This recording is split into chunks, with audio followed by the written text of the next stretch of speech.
Hello friends, मैं doctor Shailesh Jain, principal consultant department of neuro surgery and neuro intervention, Max hospital Shalimar Bagh. आप सभी का स्वागत करता हूं। आज हम एक प्रमुख टॉपिक पर डिस्कस करेंगे जो मुझे लगता है कि सोसाइटी के लिए बहुत ज़रूरी है, जिसकी अवेयरनेस सोसाइटी में बिल्कुल नहीं है, जो है ब्रेन अटैक या स्ट्रोक। वैसे तो हम कार्डियक अटैक के बारे में बहुत जानते हैं। हमें कभी किसी को भी चेस्ट पेन होता है तो हम तुरंत हार्ट स्पेशलिस्ट या कार्डियोलॉजिस्ट के पास चले जाते हैं।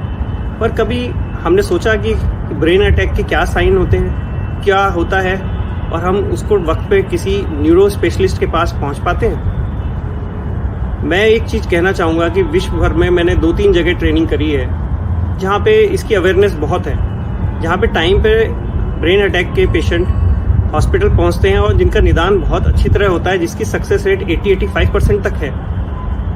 तो हमारे यहाँ भारतवर्ष में मैंने देखा है कि स्ट्रोक के बारे में, जो फालिस या पैरालिसिस के नाम से मशहूर है, इसकी अवेयरनेस क्यों नहीं है?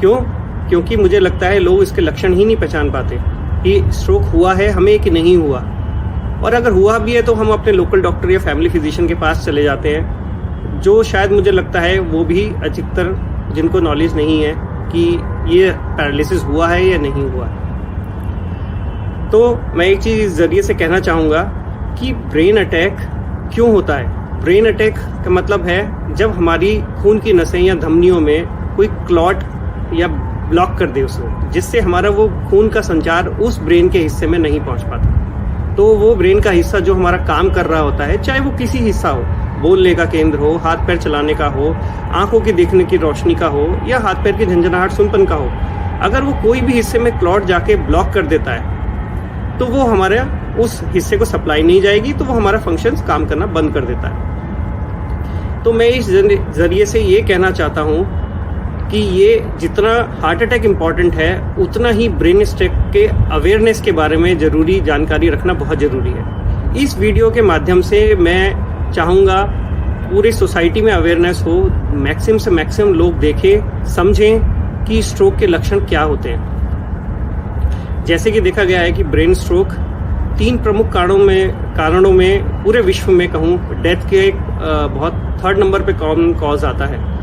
पहला जैसे हार्ट अटैक, कैंसर है, तो तीसरा प्रमुख कारण ब्रेन स्ट्रोक है। और ये अधिकतर रूरल सोसाइटी जैसे हमारे शहरों में कॉमन है। ये इसका खाना पीना, lifestyle, alcohol consumption, non veg, excessive intake of non veg, heart attacks, ये सब कॉमन कारणों में आता है जो मॉडिफाइबल रिस्क फैक्टर्स में आते हैं। ऐसा नहीं है कि कोई एज इसके लिए कोई क्राइटेरिया नहीं है, क्योंकि कई लोग कहते हैं कि ये ओल्ड एज में बहुत कॉमन है, पर मुझे लगता है नहीं। आजकल यंग पेशेंट भी स्ट्रोक से बहुत कॉमन आते हैं, जिनका प्रमुख कारण हाइपरटेंशन भी है और ड्रग एडिक्शन भी है। तो मैं कहूँगा कि ब्रेन अटैक को समझें। मैं आज अपनी इस वीडियो से आपको पहले लक्षण समझाऊंगा कि जो घर का कोई भी फैमिली मेंबर समझे, खुद पेशेंट समझे, खुद फैमिली मेंबर्स में समझाएं, जिससे कोई उस चीज़ को नज़रअंदाज ना करे, कि ये ना समझ पाए कि ये ब्रेन अटैक, और जल्द से जल्द समझें कि ये ब्रेन अटैक के सिम्टम हो सकते हैं, और तुरंत न्यूरो स्पेशलिस्ट को या न्यूरो डॉक्टर को जो नियर बाय हॉस्पिटल में हो अवेलेबल, वहाँ जाके उसका दिखाएं उनको। जैसे मैं बताना चाहूँगा, पहला प्रमुख कारण आप समझिए। जैसे अगर किसी को चेहरे पे टेढ़ापन आ जाए, आंखें खुली रह रही है, एक तरफ की आंखें की पलक झपक रही हैं, एक तरफ की आंखें खुली रह गई हैं, मुंह का टेढ़ापन, या मुंह से लार निकल रही है, मुंह को फुला नहीं पा रहे हैं एक तरफ से, तो मुंह का टेढ़ापन हो रहा है, या एक तरफ का हाथ पैर में झंझनाहट, सुनपन आ रही है, एक तरफ का ही शुरू हो गई, तुरंत सुन्न हो गए हैं हाथ, या एक तरफ के हाथ पैर बिल्कुल नहीं चल पा रहे हैं। हाथ पैर पूरा भी चल सकता, हो सकता है पैरालाइज हो सकता है कुछ हिस्सा ही पैरालाइज हो। एक चीज उसको समझे। दूसरा आता है हमारा बोलने में।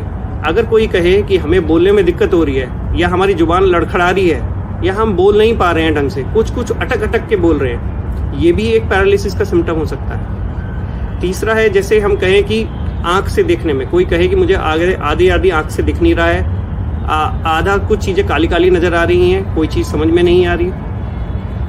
चौथा है मुझे परसिस्टेंट चक्कर आ रहे हो, क्योंकि चक्कर का एक ऐसे कॉमन कॉज है, कई लोग उसको सर्वाइकल से कंफ्यूज करते हैं या ईयर के प्रॉब्लम से कंफ्यूज करते हैं। पर अगर वो चक्कर परसिस्ट कर रहे हैं और उसके साथ उल्टी भी आ रही है, तो ये कारण स्ट्रोक का भी हो सकता है।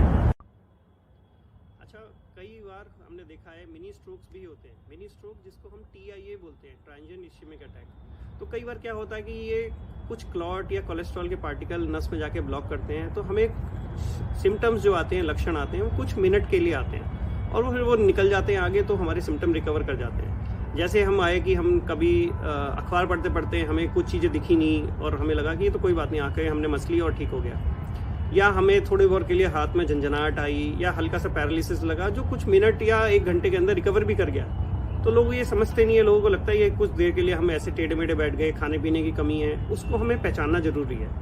ये एक मिनी स्ट्रोक होता है जो कि हमने देखा है कि 10 में से 1 व्यक्ति को मेजर स्ट्रोक के सिम्टम आगे हो सकते हैं। अगर ऐसे इसको हम नज़रअंदाज कर दें तो मेजर स्ट्रोक आने वाले 3 महीने के अंदर एक मेजर स्ट्रोक हो सकता है। तो ये भी इम्पॉर्टेंट है।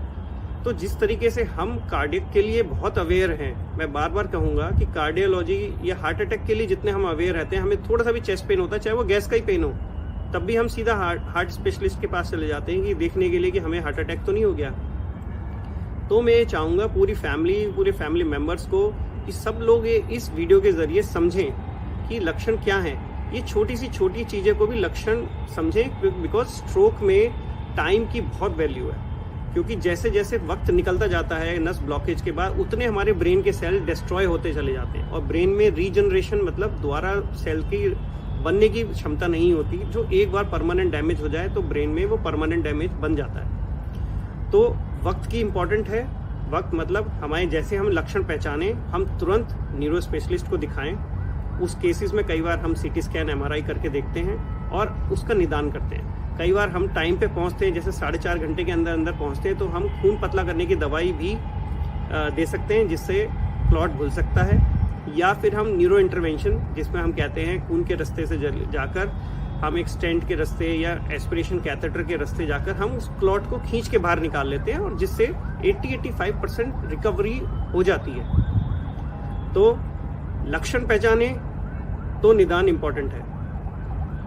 और दूसरी चीज़ है, इसमें मैं कहूँगा सोसाइटी में बहुत मिथ्स हैं, मतलब इसके कहूँ मिथ्स मतलब जो लोग गलत समझते हैं कि ये स्ट्रोक हमें हो ही नहीं सकता। यह स्ट्रोक एक ओल्ड एज प्रॉब्लम है, यंग को नहीं होती। जैसे मैंने कहा 15 से 30% लोगों में यंग पॉपुलेशन अफेक्टेड है आजकल। दूसरा, स्ट्रोक के लिए लोग ये सोचते हैं कि हम हॉस्पिटल जाएंगे तो हमारा पैसा बहुत लग जाएगा। पर मेरा एक मुख्य मैं कारण बताना चाहता हूँ, अगर आपका एक टाइम का इन्वेस्टमेंट, अगर हम कहें कि हम सर्जरी से या हम ब्लड थिनर से अगर 80% रिकवरी है, तो वो उसकी रेट देखें। और अगर हम सोचें कि परमानेंट किसी को डिसेबिलिटी हो जाए जिंदगी भर, एक तो वो अपनी नौकरी से गया, दूसरा वो जिंदगी भर दवाई खाएगा, डिपेंडेंट रहेगा, तो उसका खर्चा ज़्यादा है या एक बार का इलाज ज़्यादा है। हमें ये चीज़ भी सोचनी पड़ेगी, क्योंकि लोग कॉस्ट इफेक्टिवनेस हमारी जैसी इंडिया जैसी कंट्री में, डेवलपिंग कंट्री में सोचते हैं। मैं मानता हूँ ये इम्पोर्टेंट है, पर उसका रिजल्ट्स बहुत अच्छे हैं। मैं कहूँगा इसलिए टाइम से स्ट्रोक के लिए आप अपना मिथ को दूर करें, और मैं यही कहूँगा उसकी रिकवरी रेट बहुत अच्छी है अगर आप टाइम पे पहुँचे।